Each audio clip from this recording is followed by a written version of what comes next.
Ok, chiquillos, en este videito vamos a ver lo que viene siendo la regresión lineal simple empleando el tiempo como variable explicativa, ¿ok? Va a ser un videito más o menos rápido, no voy a entrar mucho en detalles. No, en realidad sí voy a entrar mucho en detalles porque si no, ¿para qué les hago el video, no? Bueno, vamos a empezar, ¿ok? Bueno, las librerías empleadas, ¿verdad? ¿Cuáles son las librerías que vamos a emplear? O cuáles son las librerías que vamos a utilizar. Bueno, empezaríamos con NumPy, con Pandas. Para los que no... Esto lo hago hincapié por si no han usado Python. El import es de importar, ¿verdad? Es similar al library de, de R. Pero nada más en este caso es import. Y aquí en Python ustedes pueden como hacer seudónimos. No tienen que ser, como lo explico, no tiene que ser algo... No tiene que ser el número completo. Ustedes podrían hacer import numpy as numpy. O sea, ustedes podrían hacer algo así. ¿Es un poco de psicópatas? Sí, efectivamente es un poco de psicópatas, pero bueno, digamos que se puede. Pero en general lo que se hace es como acortar un poco el nombre para que puedas llamar a la librería cada vez que ocupes hacerlo, ¿ok? Entonces vamos a utilizar NumPy, Pandas, Matplotlib, Seaborn. Esas son las librerías principales. Luego utilizamos SciPy, Scikit-learn, StatModels, y todas estas en general son extensiones. No tienen que hacer mucho hincapié en cada una de ellas, simplemente copienlas y péguenlas y van a ver cómo las vamos utilizando a lo largo de el Jupyter Notebook, ¿ok? Entonces vamos con datos. Cuando vamos con datos, vamos a implementar la librería Pandas para cargar el set de datos, ¿ok? Entonces, vamos a asignar una variable, que en este caso lo que se hace es poner al lado izquierdo del igual, ponemos el nombre de la variable que queremos crear, y como yo soy muy creativo le puse datos, pero realmente le podrían poner cualquier cosa, ¿ok? Y lo que vamos a hacer es, al otro lado del igual, vamos a poner y vamos a llamar a la librería Pandas. Por eso digo que vamos a utilizar la librería Pandas, porque se acuerdan que ustedes podían ponerle Pandas y llamarlo y denominarlo Pandas en su Jupyter Notebook, que sí, que es un poco de psicópata, pero ahí no importa, ustedes ahí lo hacen como ustedes les dé la gana, la verdad. Pero digamos, ustedes llaman a la librería Pandas, le dan puntico y utilizan el método. Los métodos siempre van posterior a la librería. Entonces lo que haces normalmente en Python para llamar un método, en Python hay métodos, funciones y otras cuestiones, pero en realidad las que más se utilizan son los métodos y las funciones. En este caso, este es un método. ¿Y cómo se identifica un método? Bueno, primero llaman a la librería, que en este caso llamamos a la librería Pandas, y luego lo que hacemos es, ok, de la librería Pandas, ¿cuál método queremos usar? Bueno, vamos a llamar al que se llama readExcel, que hace exactamente lo que dice que va a hacer, que es llamar a poder leer a la librería, poder leer el set de datos que queremos llamar, que en este caso, como yo vuelvo a lo mismo, como yo soy tan creativo, le llamé datos .xlxsx, que es el formato de Excel, ¿verdad? Es importante, a mí me sirve mucho que siempre que ustedes tengan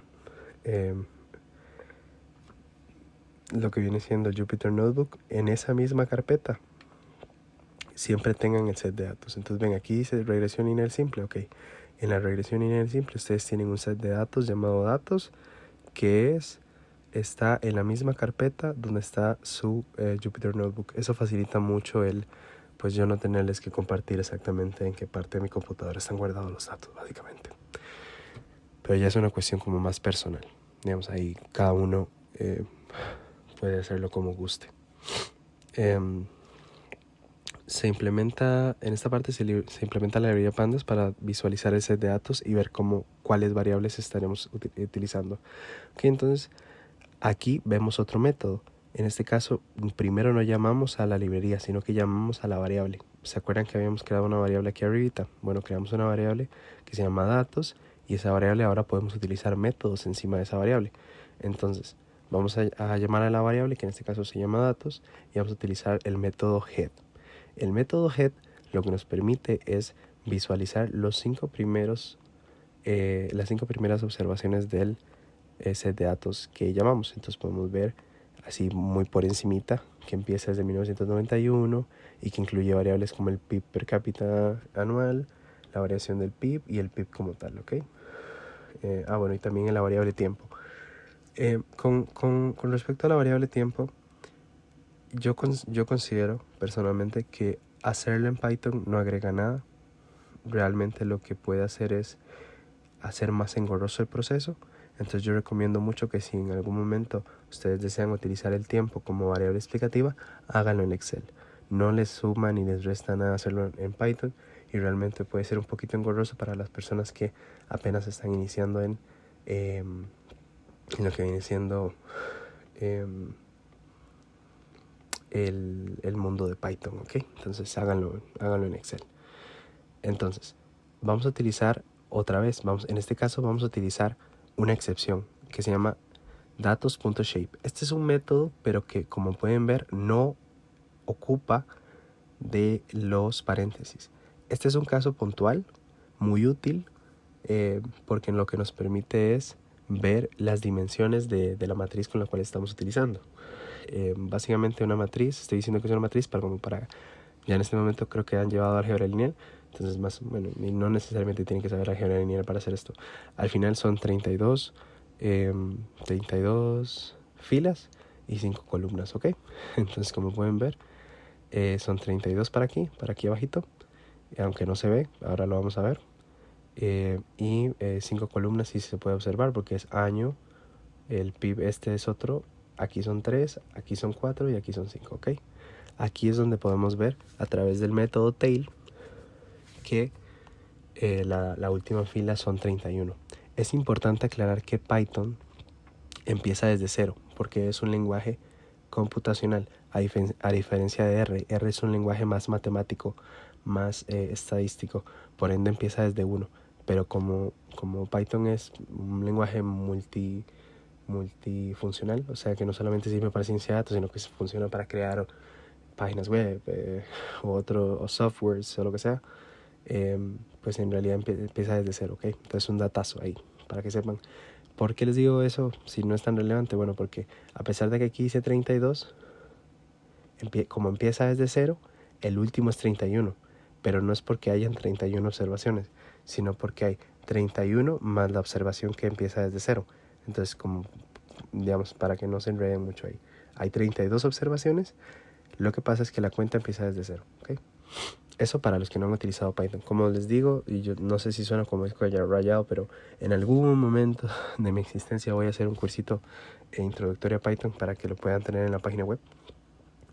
Pero mientras tanto, espero que más o menos me vayan entendiendo sin hacer mucho énfasis en cómo se utiliza, simplemente como que vayan aprendiendo cuáles son los métodos, cuáles son las herramientas, cuáles son los pasos para realizar una regresión lineal en este caso. ¿Okay?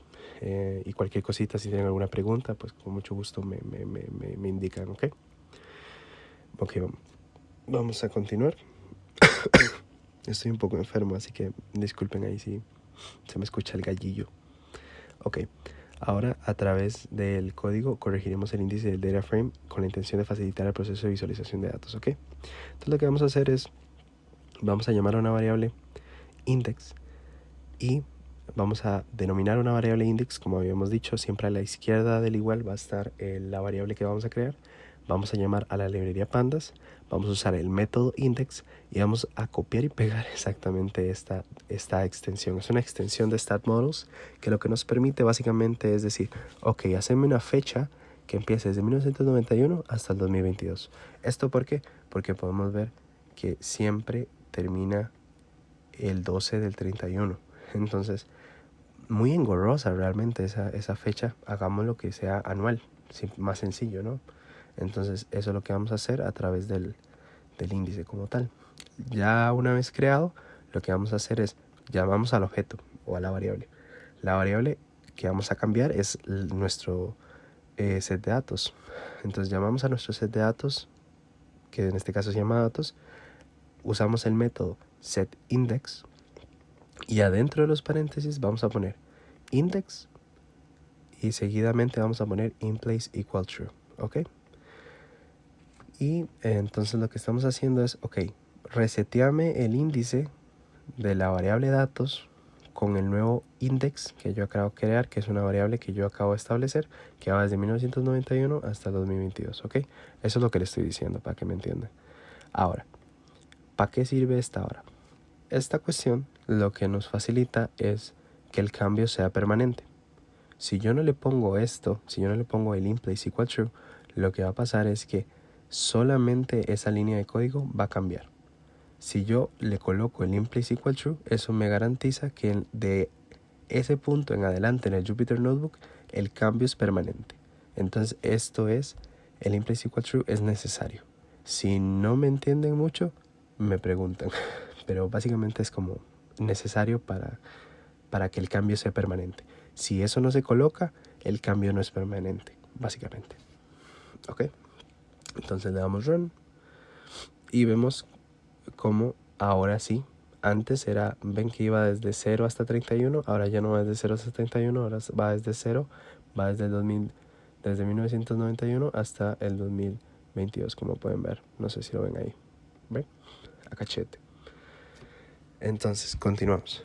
Empleamos la librería Matplotlib para visualizar la serie de tiempo. Esto es algo más visual y no voy a hacer mucho hincapié en esto porque me parece que esto de visualización de datos, si gustan, en algún momento hago un video, pero no es necesario, simplemente es ilustrativo y la verdad es que ocuparía muchísimo tiempo para poder explicar esto adecuadamente, así que esta parte me la voy a saltar. Simplemente lo que quiero darles a entender es que esta línea de código es lo más importante, todas las demás son cositas tonteras. Siempre acuérdense, esto es metodológico, esto es didáctico, entonces nada más acuérdense nunca ponerle título a los gráficos, porque si no, no sé si han llevado estadística con el profe Jorge, pero el profe Jorge los mata si les ponen título al gráfico, entonces no hagan eso. Y en general es de muy mal gusto y no es académicamente correcto, simplemente es, el ejemplo es didáctico, ¿ok? Entonces, pero básicamente esta línea de código es lo más importante. Lo que estamos haciendo es, bueno, en el eje X vamos a decir que el índice de los datos sea el eje X, que el Y sea el PIB per cápita, que la línea sea punticos y círculos y que el color sea azul. Y decime que y llámame a la lineecita, llámame la serie. Básicamente es lo que estamos haciendo. No, como dije, no va a hacer mucho hincapié en esto porque si no, sí duro la eternidad del cangrejo en explicarles esto y les prometo que si les gusta esto, porque la verdad es que no sé si les va a gustar esto, pero si yo veo mucho cariño y en general mucha ganas de aprender esto, yo con muchísimo gusto les hago un curso puramente en visualización de datos con Python, que al final creo que es como la parte más engorrosa, pero más sencilla. La que es como más práctica que otra cosa es la visualización de datos. Todo lo que vamos a ver aquí es más interpretación y realmente el código es sencillo. Pero esta partecita de visualización de datos es como engorrosa, pero no es difícil. Simplemente es que me tomaría mucho tiempo, ¿ok? Ok, ahora vamos a utilizar, como les dije, no voy a hacer mucho hincapié en la visualización de datos. Simplemente voy a decir, ok, copien y peguen esta función. Esta función no la creé yo. Me encantaría decirles que la creé yo. No la creé yo. Se la copié a un profesor del posgrado que estoy llevando. Se la copié directamente y lo que te permite es hacer un gráfico de cajas al mismo tiempo con histograma. Entonces te facilita mucho la visualización de datos. Entonces al final, copien y pegan copien y péganlo, lo copian y lo pegan. Y lo que les facilita es que ahora ustedes pueden llamar, esto por ejemplo es una función. ¿Cómo sé que es una función? Vean que no va directamente sin una variable antes. Es histograma boxplot y entre paréntesis. Pero no viene de posterior a un objeto. Entonces digamos, esta es una función, no es un método. Entonces en esta función ustedes llaman a la función, en este caso se llama histogram / boxplot, le dicen cuál es el set de datos que están trabajando y dicen, mira, cuál columna de todas las que tiene datos, cuál de las 5 columnas que tiene datos quieres que te grafique. Entonces en este caso pues la variable que me interesa, que es el PIB per cápita MKT anual, ¿ok? Entonces como podemos ver, no hay variables no hay valores atípicos al parecer, y no le saqué bueno, al parecer no parece tener un comportamiento normal, podría estar incluso inclinado un poquito a la derecha, pero bueno, tampoco va a hacer falta hacerle mucho hincapié a eso. Ahora sí, vamos con la carnita, con el sazón, ¿verdad? Cuando vemos con la regresión lineal, bueno, aquí está la formulita, yo no me meto mucho en teoría, eso es del profesor. Simplemente lo que les voy a decir es que aquí está la cuestión, ¿verdad? Y lo que vamos a hacer es, para realizar la regresión lineal simple, se implementará la variable t de tiempo como la única variable exógena o explicativa. A su vez, se hará uso de la librería StatModels para proceso de proyección y análisis de resultados. Ok, entonces esta es la parte como de regresión como tal, pero es importante que hagan un análisis correcto antes, ¿verdad? O sea, no van a mezclar variables a lo tonto. Todo tiene que tener una lógica, ¿verdad? Especialmente en economía, que nos interesa mucho la interpretación, ¿ok? Entonces, vamos a empezar y lo que hacemos es, vamos a definir la variable dependiente. ¿Qué es la variable dependiente? La variable dependiente es la que queremos explicar, la explicada. ¿Cuál es la explicada? Y. Ok, entonces, vamos a definir a Y. ¿Por qué vamos a definir a Y? Porque es lo que está a la izquierda del igual. Y entonces lo que vamos a hacer es llamar a nuestro set de datos, y entonces a través de estos corchetes lo que le estamos diciendo es, ok, de todo el set de datos solamente llámame al PIB PMKT anual. Entonces lo que estamos diciendo es que Y es igual a la columna PIB PMKT anual. Eso es lo que estamos diciendo acá, ¿ok? Entonces ahí lo que estamos definiendo es que Y es igual a nuestra variable dependiente, que en este caso es el PIB per cápita. Hasta ahí todo bien. Ahora vamos a hacer exactamente lo mismo con la variable explicativa. ¿Cuál es la variable explicativa? La variable independiente. En este caso no hay mejor variable independiente en la teoría en general que el tiempo, ¿verdad? Entonces vamos a decir que es igual a X. ¿Cómo sabemos que es igual a X? Bueno, porque la estamos definiendo al lado izquierdo, ¿ok? Entonces estamos definiendo que X es igual a la columna tiempo. Hasta ahí espero que me vayan entendiendo. Ahora, se agrega la variable constante. Esto es algo metodológico, simplemente cópienlo y péguenlo, es nada más para que la función funcione, valga la redundancia. Y ahora lo que vamos a hacer es, se realiza la regresión como tal. Vamos a asignar, vamos a decir, el model va a ser una variable que me va a contener los resultados de la regresión, ¿ok? Entonces, el modelo se llama model, llamamos a la librería StatModels y usamos el método OLS. El OLS significa básicamente Ordinary Less Squares, que es mínimos cuadrados ordinarios. Ok, ahora vamos a poner aquí adéntrico, vamos a poner a Y y vamos a poner a X que definimos en esta parte de aquí arriba. Y luego vamos a utilizar otro método, que este método se llama .fit, que lo que va a hacer es como que se corra el modelo como tal. Si yo no le pongo esto, si yo no le pongo el fit, lo único que va a hacer es como, ok, déjame eso preparado, listo, para que cuando yo le ponga el fit, se corra. Pero si lo pones de una vez, pues te ahorras ese proceso, básicamente. Entonces, colocamos el fit de un solo, y eso lo que nos permite es que el modelo se guarde completamente acá, en la variable model. Y lo que vamos a hacer es imprimir, perdón por la tos, lo que vamos a hacer es imprimir el modelo y vamos a usar el método summary. ¿Qué es el método summary? Para los que han utilizado R, es similar a la función summary en R.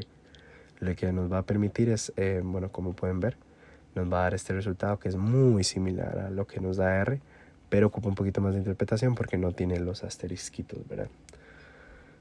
Bueno, así muy por encimita, porque no les voy a hacer mucho hincapié en esto, es muy similar a Ibius en general. El R cuadrado es muy alto, lo cual es sospechoso. El R cuadrado ajustado es muy alto, también sospechoso.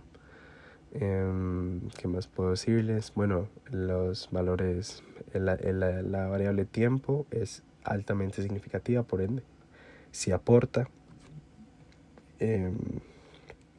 Y ya, creo que eso sería como lo más importante. Bueno, y por supuesto el coeficiente, pero el coeficiente es muy chiquitico, entonces no voy a detenerme mucho en la interpretación, porque eso ya es un poco más del profesor. Pero bueno, como se puede observar, la variable t es significativa a un valor menor de 0,05.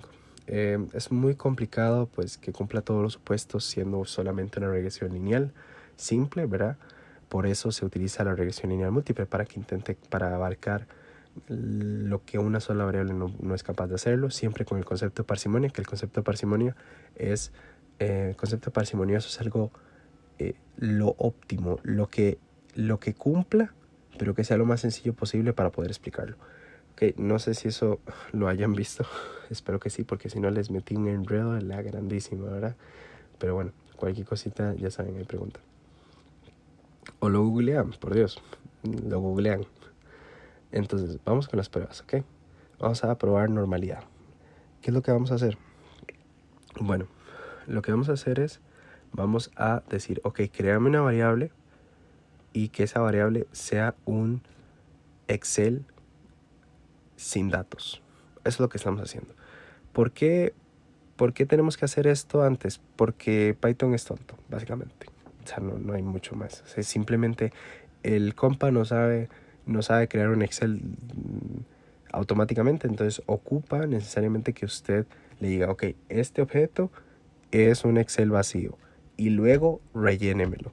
Pero son como parte metodológica de Python, entonces ocupas primero crear una variable que en este caso sea residuos, que sea un Excel vacío, y ahora aquí abajito lo que hacemos es, ok, créame dentro de residuos una columna que se llame UT, que me contenga los residuos de el modelo, básicamente, ok. Entonces corremos el coso y ahora lo que usamos es la librería Seaborn para crear un histoplot, que entonces llamamos a la librería Seaborn, usamos el método histplot, que lo que va a hacer es un histograma. Vamos a llamar a el data frame residuos, vamos a decir que donde tengo los datos es en residuos, y voy a decirle que me grafique en X la columna UT, y KDE lo que me va a decir es, ok, ¿querés una lineecita que me dibuje más o menos cómo se comporta el histograma? Y yo le dije sí. El true lo que me hace es eso, ok. Entonces lo hacemos y bueno, podemos ver que más o menos es normal, lo cual lo confirmamos a través del Harkevera. El Harkevera, básicamente lo que hacemos aquí es creamos una variable que en este caso yo le dije que se llama jb/pv, que básicamente es de Harkevera y no sé por qué le puse pv, pero bueno, digamos que sé por qué. Y llamamos a esta extensión, que lo que estamos diciendo es, ok, de la librería StatModels, llámame a stats, de stats, llámame StatTools, y de StatTools, ¿cuál de todas las herramientas quieres usar? Ok, quiero usar el Harkevera. Ok, ¿en qué quieres usar el Harkevera? En los modelos, en los residuos del modelo. Ok, esto es más metodológico, esto simplemente lo agregan, esto es axis equal true, perdón, axis equal false o axis equal 0, y este 1, lo que yo le estoy diciendo es pásame únicamente el p-value. Este cosito de acá, este corchetes 1, lo que me estoy diciendo es pásame exclusivamente el p-value, porque lo que me interesa es lo que más fácil es interpretar. Entonces lo hago y bueno, como podemos ver es 0,5, entonces por ende es normal, ¿ok? Tiene un comportamiento normal. Ahora con la heteroelasticidad usamos esto, ¿verdad? Más o menos podemos decir que no parece ser homoceástico. Y bueno, utilizamos el brush pattern, que más o menos tiene la misma lógica, ¿verdad? Entonces no va a hacer mucho hincapié acá. Pero como pueden ver, en este caso, en el p-value, es apenitas, pero apenitas homoceástico. O sea, realmente casi ni cumple, pero que porque está encimita de 0,05, pero bueno, vamos a decir que es homoceástico, ¿ok? En el tema de autocorrelación, igual llamamos a stat models, de cuál de stat models quieres usar, el de stats, quiero usar el de stat tools y cuál de todas las herramientas quieres utilizar, el Durbin-Watson, ¿ok? ¿En qué quieres utilizar el Durbin-Watson? En los residuos del modelo, ok, en que esto es metodológico, entonces nada más lo colocan. Y entonces, bueno, aquí yo no le pido que me mande únicamente el p-value porque no tiene mucha utilidad, simplemente acuérdense que el Durbin-Watson ya está estandarizado bastante con Rongo, entonces si es 0 tiene autocorrelación negativa, si es 2 no hay autocorrelación de ningún tipo y si es 4 hay autocorrelación positiva. En este caso podríamos decir que está cerca de tener autocorrelación negativa. Bueno, tiene autocorrelación negativa pero no es perfecta, está cerquita pero no es perfecta. Entonces aquí estamos bastante mal. En el tema de multicolinialidad, esto lo copian y lo pegan porque es una función que vuelve a lo mismo, se la copié a mi profesor. Y bueno, aquí lo que utilizan es una función, que es esta función que se acaba de crear acá arriba, y le ponen la variable independiente, las variables explicativas, porque son las que podrían llegar a tener multicolinialidad. Entonces las colocan ahí y bueno, como pueden ver, no tiene. ¿Por qué? Porque solo es una. Entonces es imposible que tenga multicolinialidad si solo tienen una variable explicativa. Era un poco complicado que haya multicolinialidad. Pero bueno, igualmente. Más o menos para explicarme, si es mayor a 5 o a 2, si es mayor a... Lo óptimo sería que fuera 1, ¿ok? Pero se puede convivir con cierto nivel de multicolinialidad. Entonces, por ejemplo, hay gente que dice menor a 5 está cachete, y hay gente que es más, puede convivir con muchísimo más con multicolinialidad. Entonces dice, ok, si es menor a 10, joya. Entonces, ahí ya un poco más de la interpretación. Si no me equivoco, el profesor normalmente en EBIUS utiliza que sea menor a 10, pero en este caso, como Python suele hacerlo bastante bien, lo óptimo sería que fuera 1, ¿ok? Pero bueno, ahí lo vamos viendo conforme avance el curso. Vamos a utilizar la herramienta visual. Aquí yo hago una reflexión respecto a Python, que es que Python tiene mucho futuro, pero Python es incompleto. ¿En qué sentido? En que no existe la cantidad de librerías que existen en otras herramientas, como puede ser R o Stata. Entonces muchas veces tenemos que hacer uso de códigos que crearon otras personas. Esto enriquece muchísimo a la comunidad, pero al mismo tiempo lo que hace es que tengamos que ser muchísimo más creativos y crear nosotros el mismo código. Yo no les voy a pedir que ustedes crean el mismo código. Yo ya estoy empezando a crear mi propio código, estoy creando mis propias funciones, pero porque yo me gusta mucho el mismo tema, me estoy metiendo en inteligencia artificial, me estoy metiendo en otras cuestiones, y pues a mí me cunde. Pero yo siento que yo soy economista, yo no tengo por qué crear código. Simplemente si ustedes ven un código con Rongo y ustedes dicen, esto yo lo puedo utilizar en mi proyecto de Python para economía, ustedes lo copian y lo pegan con toda la cara descarado del mundo. ¿Por qué? Porque ustedes no son ingenieros en sistemas, ustedes son economistas. Entonces, la moralidad se la pasan, ustedes lo copian y lo pegan, pues ustedes no tienen complejo de ingenieros, ¿ok? Ustedes son economistas. Entonces, si tienen que utilizar código de afuera, háganlo. Encantados del mundo, ¿ok? Nada más quiero dejar eso claro. En este caso, lo que vamos a hacer es un LM plot, que es ver cómo está la relación lineal entre los datos. Y bueno, lo que vamos a hacer es, vamos a llamar a Seaborn, vamos a usar el método LMplot, vamos a decir que el data o el set de datos es datos, que las X son el tiempo y que las Y son el pipe MKT anual, ¿ok? Y height es como para el tamaño. Si lo quieren más pequeño, le ponen 4, si lo quieren más grande, le ponen 7, no sé. ¿Okay? Lo hacen y, bueno, podemos ver que más o menos tiene un comportamiento normal. En las colas suele salirse un poquito y tiene una pancita aquí que no me indica que hay una linealidad completa, pero bueno, como dijimos, es un poco complicado encontrarle una linealidad perfecta a cualquier cosa, ¿ok? Aquí siempre está una documentación que yo les insto a leer, que son como blogcitos bien corrongos, así como material del profesor Randall Romero, en el cual yo me inspiro muchísimo para poder realizar este trabajo, ¿verdad? Y cualquier consulta que tengan, cualquier consulta, cuestión que tengan, con muchísimo gusto. Quedo atento a cualquier consulta y que tengan una bonita mañana, tarde o noche. Hasta pronto.